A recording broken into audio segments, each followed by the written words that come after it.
तो इस समय पर भी जीव जागरण धर्म यात्रा पूरे जहां जहां जय गुरुदेव के प्रेमी हैं, अनुयायी हैं, सब जगह जोरदार प्रचार निकाला। अभी भारत में भोपाल में 24 और 25 तारीख को समापन था, उसमें 1100 तो 4 व्हीलर थी केवल मध्य प्रदेश की।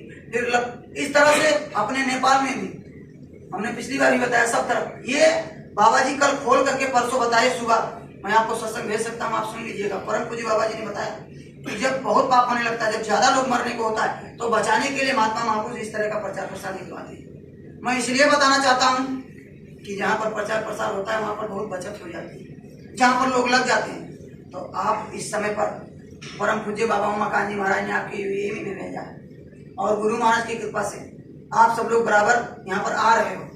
तो अगर आप लोग भी इस काम को, इस संदेश को बताने में लोगों को लग जाओगे कि आगे का समय खराब है, और आप विश्वास न मानो तो देख लेना, ये तो बाबा जी की वाणी है। और बाबा जी ने चैलेंज करके कहा कि मैं जो भी मंच पर बैठ करके बोल दूंगा, एक भी बात झूठी होने वाली नहीं। और ये लिखा भी है कि संत वचन पलटे नहीं, पलट जाए ब्रह्मांड भले, मिथ्या ना जाए देव इस वाणी। परम पूज्य बाबा उमाकांत जी महाराज आज तक जो भी मंच से बोले, एक भी बात झूठी नहीं हुई। कितनी बातें सच होगी। अब उतना समय नहीं बताने के लिए मैं बता रहा, तो इसलिए छोटकरी में मैं बताना चाहता हूँ कि समय आगे का बहुत खराब है, इसलिए पाप से बचा जाए। और पाप से गुरु बचाते हैं, जैसे कैसे बचाते हैं मैं आपको बता रहा हूँ। एक उदाहरण छोटा सा बता रहा हूँ। एक बार एक भक्त, एक प्रेमी ऐसे जैसे आप लोग सत्संग में आ जाए, और कई हफ्तों से आप लोग बराबर आ रहे हो मालिक की दया से। तो एक बार ऐसे एक आदमी सत्संग में गया था, गुरु के सत्संग में गया था, महात्मा के सत्संग में गया था। तो जब सत्संग सुना उसने तो उसको बहुत अच्छा लगा, जैसे आपको अच्छा लगता है, कई बार कई प्रेमी रिपीट करके आए हो, अच्छा लगा आपको, तो आप लोग सुने और मतलब की बात निकली कुछ, तो ऐसे उसको बहुत अच्छा लगा सत्संग। तो गुरु महाराज के पास गया और कहा, गुरु महाराज आपने बहुत अच्छा सत्संग सुना है, आपने बहुत बढ़िया बात सुनी, मुझको आपसे प्रेम हो गया, मुझको आप अपना शिष्य बना लीजिए। तो कहा कि ठीक है बना लूंगा। लेकिन उसने कहा लेकिन मेरे अंदर कुछ बुराइयां हैं और वो बुराई मैं छोड़ नहीं सकता हूं। बाबा जी से उसने कहा, गुरु जी से, कि मेरे अंदर कुछ बुराइयां हैं, मैं उसको छोड़ नहीं सकता हूं, लेकिन मुझको शिष्य बना लीजिए। तो गुरु महाराज ने उससे पूछा कि क्या बुराई है आपके अंदर, बताओ। तो उसने बताया कि मैं मांस भी खाता हूं, शराब भी पीता हूं, मैं कोठी पर भी जाता हूं, मैं मौका मिलता है तो चोरी भी कर लेता हूं, मेरे अंदर ये सब बुराइयां हैं। लेकिन आपका सत्संग बहुत अच्छा लगा मुझको आपसे प्रेम हो गया है और मैं आपका शिष्य बनना चाहता हूं, और ये कमजोरी मेरी ये है कि मैं इसको छोड़ नहीं सकता, मेरी आदत बन गई है, मैं इसको छोड़ नहीं सकता। अब गुरु के शरण में चला गया हो, अब गुरु जी से कह रहा है कि भाई मैं आपका शिष्य बनना चाहता हूं और मैं ये बुराई भी नहीं छोड़ सकता हूं। तो गुरु जी ने कहा चलो ठीक है, जब तुमको मुझसे प्रेम हो गया है, जब तुमको सत्संग अच्छा लग गया, मुझसे प्रेम हो गया, तो ठीक है, मैं भी आपको शिष्य बना लेता हूं। लेकिन एक बात बताओ, एक काम आपको करना पड़ेगा, अगर वो काम कहोगे, अगर वो मान लोगे आपको, मैं आपको अपना शिष्य बना लूंगा। तो कहा क्या? कहा कि मेरे सामने तो कोई बुराई नहीं करोगे आप?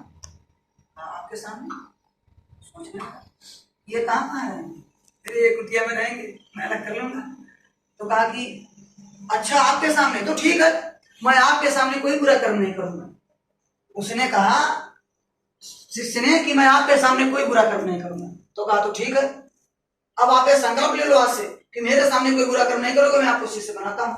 तो शिष्य बना दीक्षा दे दिया उन्होंने, अपना शिष्य बना दिया। और जब सत्संग सुना वहां से चला, शाम का टाइम था, तो कहा चलो अब थोड़ा सा पी लेते हैं, ड्रिंक ले, अल्कोहल, वाइन जिसको कहते हो आप लोग, जिसको रंग कहते हो, जिसको बियर कहते हो, जिसको आप कहते हो कि ये तो फल फ्रूट से बना हुआ है, कुछ ऐसे भी लोग मिलते हैं।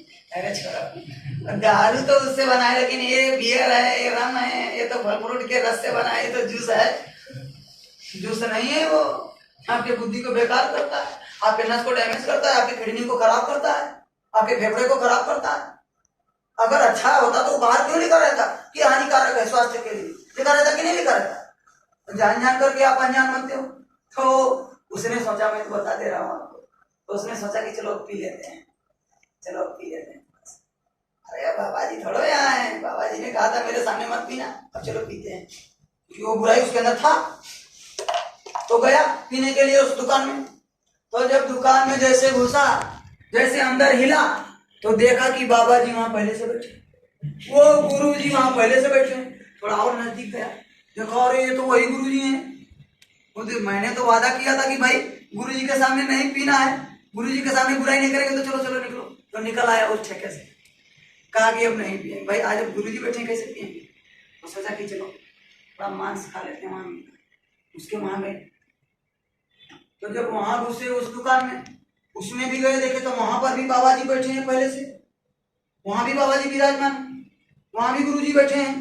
तो फिर वहां से निकल गया, कहा ये गुरु जी भी कहाँ ये तो सब इनका दिखाने का दांत अलग, दिखाने का दांत अलग। जैसे हाथी का होता है, दिखाने वाला दांत अलग रहता है, खाने वाला अलग रहता है। तो ये तो सत्संग वहां कुछ और सुनाते हैं, ये तो लगता है दारू भी पीते हैं, ये तो शराब भी पीते हैं, यहाँ भी बैठे हैं, और मांस की दुकान पर आया यहाँ भी बैठे हैं। हाँ चलो ये तो करते हैं, लेकिन वहां तो नहीं जाते होते, कोठी पर तो नहीं जाते होंगे, चलो नाचने वाली के वहां जाते हैं, कुछ मनोरंजन करते हैं, कुछ ऐसा आराम करते हैं। तो गया नाचने वाली की कोठी पर गया वो। तो वहां गया, तो ऊपर जब पहुंचा तो देखा गुरु जी वहां पहले से ही बैठे, मस्त हैं, वो सिर हिला रहे हैं। कहा गुरु जी तो यहाँ भी बैठे हैं, अरे अब इनको बताऊंगा मैं, ये वहां बढ़िया बढ़िया सत्संग सुनाते हैं और यहाँ आकर के कोठियों पर बैठ करके मजा लेते हैं, ये तो गुरु, ये तो अलग निकले। बड़ा नाराज हुआ, वहां से उतर आएगा, अब इनके सामने तो मुझको जाना नहीं है, क्योंकि मैंने वादा किया है। संकल्प के पक्के होते थे पहले लोग, तो जो संकल्प कर लिया उसको कर लिया, तो उनके सामने तो नहीं गया, वापस आ गया। तो रात हो गया था, शाम का टाइम था, रात हो गया। तो सोचता है कि चलो अब कुछ नहीं तो कुछ थोड़ा चोरी कर ले। तो गया उधर गेहूं के खेत में, चलो गेहूं थोड़ा सा काट लेते हैं उसी को, क्योंकि कुछ चोर ऐसे होते हैं, चोरी करने गए अगर और दांव कुछ नहीं लगा, दरवाजा नहीं तोड़ पाए, अंदर नहीं जा पाए, कुछ नहीं निकाल पाए, तो बाहर चप्पल ही पड़ा तो उसको ही उठा ले जाएंगे। बाबा जी के चोर ऐसे होते हैं, हालांकि उनको कुछ मिलता नहीं। किसी भी चोर से मिलो आप, कितना साथी चोर हो, कितना बदमाश हो, अब पूछो उससे कि आज तक आपने कितना चोरी किया, बताएगा कि करोड़ों का धन मैंने गायब कर दिया। लेकिन पूछो कितना है, कहेगा कुछ नहीं, ठन ठन गोपाल, कुछ नहीं रहेगा, क्योंकि लक्ष्मी उसके यहाँ वास ही नहीं करती, बरकत नहीं आती, बरकत चली जाती। ऐसे जो जुआ में उड़ाता है, जो लक्ष्मी को जुआ में उड़ाता है, जो जुआ खेलता है, पत्ती खेलता है, तमों पे लगाता है लक्ष्मी को, जो वेश्यावृत्ति में उड़ाता है, जो शराब पी करके और इस पैसे को खत्म करते हैं, उसके यहाँ लक्ष्मी वास नहीं करती। सीधा सा उसके घर में कोई ना कोई बीमारी, परेशानी, कंटक, कोई ना कोई तकलीफ लगा ही रहेगा। एक कमाओगे, चार खर्चोगे। इधर आपका जैसे तलब मिलेगा तब तक उधर से फोन आ जाएगा, ये बीमारी है, चलो ये मुद्दा मुकदमा लग गया, ये जमीन में फसौला हो गया, फिर आपका जाने का रास्ता बन ही जाएगा। इसलिए महात्मा महापुरुष कहते हैं कि आप लक्ष्मी को अच्छे काम में खर्च करो। कहते हैं कि माया छाया एक सी, बिरला जाने कोई, भक्ता के पीछे पड़े और सन्मुख आगे। जो लक्ष्मी के पीछे दौड़ता है, जो पैसों के पीछे दौड़ता है, उसके वो उससे दूर होती चली जाती है। जैसे ये देखो परछाई है ना, ये परछाई यहाँ, मैं जितना इसको दूर करता हूँ उतना ये पीछे पीछे परछाई आ रही है, देखो वहां से यहाँ आ गई। ऐसे ही जैसे आप, और जितने इसके पीछे मैं दौड़ रहा हूँ, देखो इतने इसके पीछे पीछे इतने भक्ति कर रहे, देखो इतनी दूर होता जा रहा है ये परछाई। ये ऐसे माया होता है, प्रैक्टिकली बात मैं आपको बताऊं, ऐसे माया होता है। तो जितने पैसा के पीछे आप दौड़ोगे उतने वो आपसे दूर होता जाएगा, लेकिन जितने आप पैसे से दूर जाओगे, जितने उस मालिक की तरफ दौड़ोगे, उस मालिक को याद करोगे, उस मालिक के चरणों में अपना ध्यान लगाओगे, उतने ही ये पैसा आपके पीछे दौड़ेगा, उतने ही ये माया आपके पीछे दौड़ेगी। माया दो प्रकार की होती है, एक चेतन माया, एक जड़ माया। जड़ माया किसको कहते हैं? रुपया पैसा। चेतन माया देवियों को कहते हैं, औरतों को, महिलाओं को। इसी में तो लोग बर्बाद हो गए, इसी दोनों। तो मैं आपको ये बता रहा था, तो वो उतरा चोर वाली बात, अब इसको छोड़ो इधर, इतना तो मैंने बता दिया कि भाई आप अच्छे काम में लगाओ, कहने का मतलब ये है। तो वो चोर क्या किया, वहीं आ जाते हैं। वो आदमी ने क्या किया, चलो कुछ चोरी कर लेते हैं। तो गया कुछ नहीं तो चलो थोड़ा गेहूं काट ले जाएंगे, थोड़ा मिल के पूछा तो कुछ हो जाएगा। जब वहां गया तो देखा कि गुरुजी पहले से ही गेहूं काटने बैठे हैं। वहां से भी वापस गया, तो सीधा वापस गया, कहा अब मैं घर नहीं जाऊंगा, अब मैं जाता हूँ वही कुटिया में आश्रम। सीधा आश्रम पर गया, तो एकदम सुबह ही पहुंच गया। रास्ते में इधर उधर कुछ समय बिताया और कहा कि आज घर नहीं जाएंगे, अब घर पे नहीं जाएंगे, आज आश्रम पर ही जाएंगे। तो सुबह सुबह एकदम पहुंच गया, कहा आज मैं बाबा जी को वहीं पकड़ूंगा। सीधा गए आश्रम पर। तो जिस कुटिया में रहते तो बाहर एक वॉचमैन जैसे था, वो बाहर उनका सेवक लगा हुआ था। तो उससे पूछे, जाते ही बिल्कुल नाराज, लाल पीला आंख बना करके नाराज होकर के बिल्कुल बोला, कहा कि गुरुजी कब आए? एकदम तेज आवाज में बोला, अरे गुरुजी कब आए? तो वो जो बाहर खड़ा हुआ था वैसे नीचे से ऊपर तक ऐसे देखता, अरे गुरुजी कहाँ गए थे तो कब आए? गए कहाँ थे आगे? जब से रात को चले गए कुटिया में तब से अभी तक बाहर नहीं निकले, और तुम आए हो कह रहे हो कि गुरुजी कब आए? और वो सोच रहा है कि मैं तो जहां जहां गया गुरुजी वहां वहां मिले, और ये कह रहे हैं कि जब से अंदर चले गए तब से बाहर नहीं आए। अरे कहा कि भाई मैं जहां जहां आज गया वहां वहां गुरुजी मिले, अब आप कह रहे हो कि जब से अंदर गए तब से आज बाहर नहीं आए। कहा तुम्हारा दिमाग तो ठीक है, कुछ भी खा करके तो नहीं आए हो? उसने कहा, तो वो भी खाए पिए जब हट्टा कट्टा था, आश्रम में रहता था, तो सोचा अब ज्यादा बोलने की जरूरत नहीं तो अभी कुछ हो जाएगा। चलो जब गुरुजी निकलेंगे तभी, अब गुरुजी फैसला करेंगे कब निकलेंगे गुरुजी, तो का इंतजार करो, इंतजार करता रहो। तो थोड़ी देर के बाद गुरुजी निकले।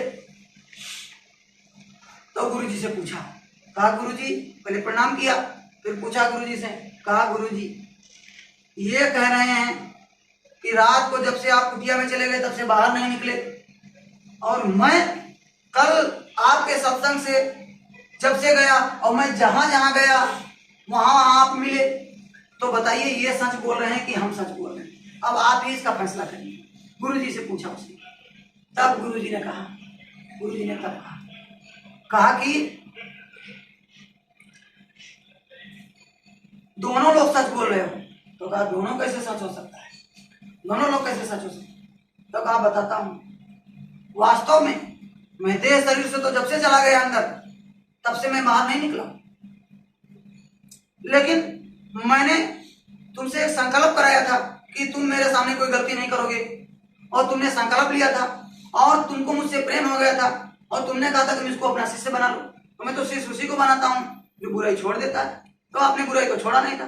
तो आपकी बुराई को छोड़ाने के लिए तुम जहां जहां पर गए मैं वहां वहां तुमको मिला। जहां जहां पर आप गए, जहां जहां आप शराब की दुकान में गए, मांस की दुकान में गए, वेश्यालय में गए, आप कोठी पर गए, वहां भी मैं आपको मिला। आप चोरी करने के लिए जब वहां गए तो वहां पर भी मैं आपको मिला। तब उसको समझ में आ गया कि ये गुरु पूरे पावर में है, ये अंतर्यामी है, ये जहां भी हम जो भी करेंगे ये सब जानते हैं। तो फिर चरणों में गिर गया और उसी दिन से उसने सब बुराई छोड़ दी। ऐसे महात्मा महापुरुष आप लोग इतने दिनों से सत्संग